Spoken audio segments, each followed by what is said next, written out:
Hey there, it's David Gordon from TheaterMania. It is Tuesday, July 21st, and I'm here with Joshua Turchin, Hi! the composer star of a remote cast recording for a musical that you wrote called The Perfect Fit. Yeah, it's so cool, because the cool thing about The Perfect Fit is that, well, one, it's being released by Broadway Records on iTunes and Amazon Music and wherever else you can stream music, but it's also the first album ever to be made entirely in quarantine while everyone's at home. At least you're productive. When did you write this show? Oh, I wrote The Perfect Fit when I came up with the idea, I think, when I was 10 years old. I actually started sitting down and actually fully writing it when I was 11, almost 12. And then you're 13 now. Yeah, now I'm 13. Later last year in August, my show was at Tony Award-winning producer Ken Davenport's Rave Theater Festival off-Broadway, which is so, so cool. And I've been developing the show, and yeah. Tell me about, so what is the plot of the show, first of all? So The Perfect Fit musical follows teenage performers hoping to avoid the dreaded theatrical dead zone, which is kind of like where you're too old to play a kid but too young to play an adult, as they navigate through a web of stage parents, dance classes, and auditions, while their stories unfold trying to find their perfect fit. How did you come up with this idea? Well, at dance, there is always even in theater in general, there's always stage parents. Right, of course. But, with the show, with the stage parents, I came up with the idea that I should write about my experiences, because one of the most valuable lessons I've learned while being a composer in the business, write what you know. Yeah. Write from experience, and I really take that to heart. Who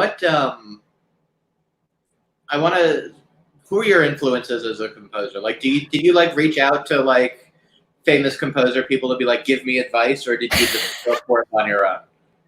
No, my biggest influences are Alan Menken and Stephen Sondheim, and also Stephen Schwartz. I know Stephen Schwartz because I believe he moderated a reading I did, which was really cool at ASCAP.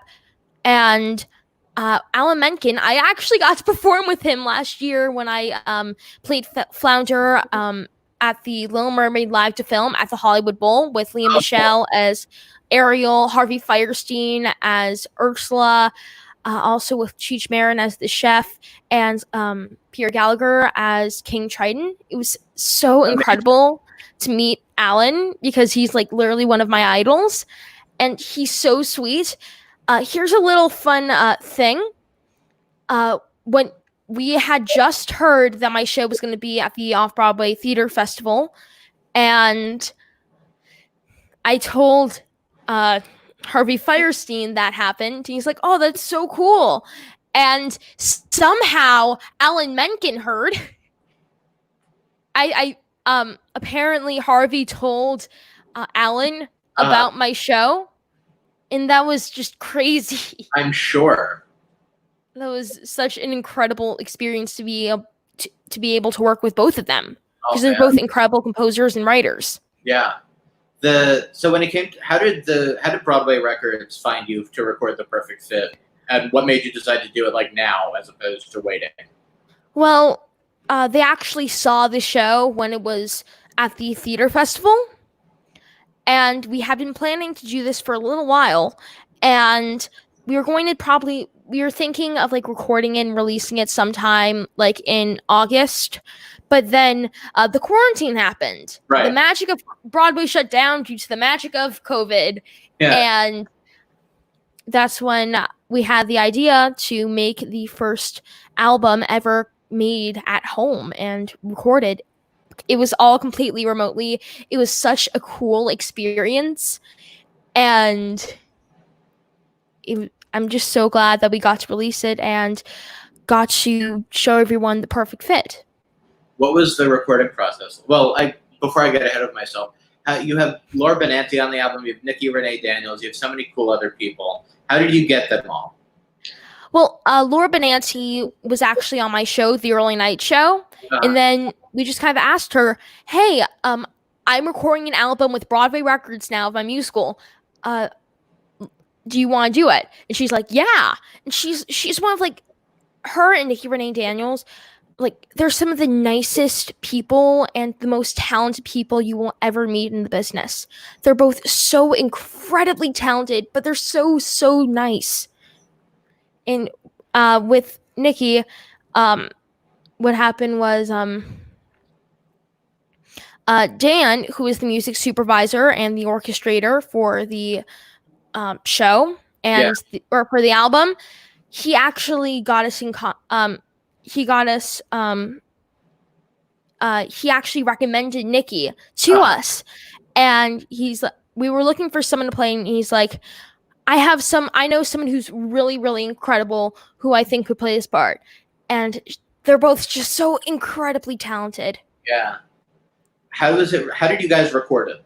Like, how were you able to like work with the other people as a composer?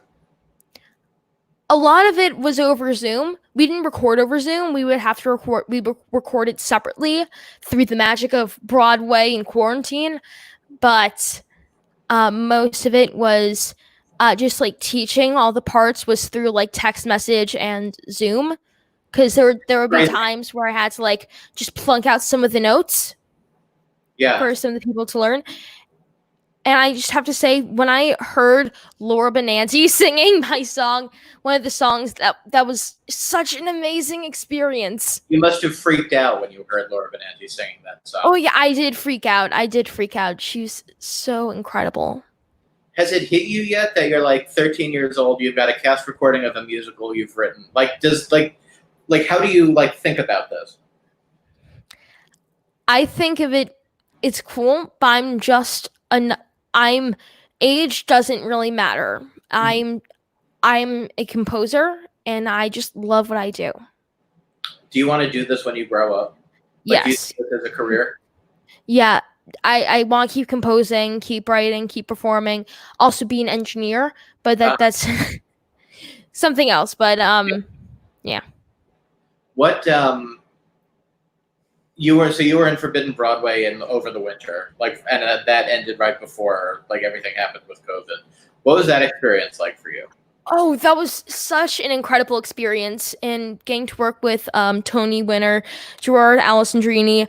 He's so amazing, and so is Fred Barton and all of the cast, Chris, Manny, Jenny, Aline, Eve and Catherine Penny. They're all just so incredible, and being able to work with them was such a dream. Forbidden Broadway, I've been listening to Forbidden Broadway for the longest time, and being able to like originate a part in the show off Broadway was crazy. What were some of the roles that you played in this show, and what was the most fun for you? I played Dear Evan Has-Been, Santino Fontana, Fiddler, a Fiddler on the Roof person. I also played Michael from The Ferryman, young / Albus Potter in the Harry Potter parody, and some other really fun roles. But my favorite, that's like choosing like who your favorite child is. But then again, I have to say Evan Has-Been. That was hysterical. So fun. It was so much fun to do. And at the end, because the line was, "And I'm tipping over fast." It was meant to be a parody of the Evan Hansen role in general, and also the Ben Platt version. So at the end, I literally fell over.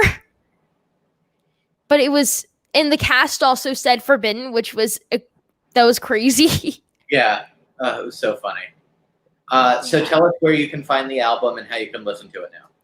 For the Perfect Fit, the musical remote EP, you can find it on iTunes, Amazon Music, and wherever else you can stream music. It's really good. It has Laura Benanti on it, Nikki Renee Daniels, Carly Gendel, Luke Islam, and some other really amazing people. Are you? What was your first reaction when you listened to it? I was in tears. I'll It's bet. so amazing and so beautiful, and I hope you guys like it too. Joshua, thank you for your time. Thank you so much for having me today. My pleasure. Congratulations. The album sounds great, and you could get it on, like Joshua said, you can get it anywhere you can find music now. Yeah. Take care. Bye. Thank you for doing this. Of course. Bye. Thank you for having me. Bye. Bye.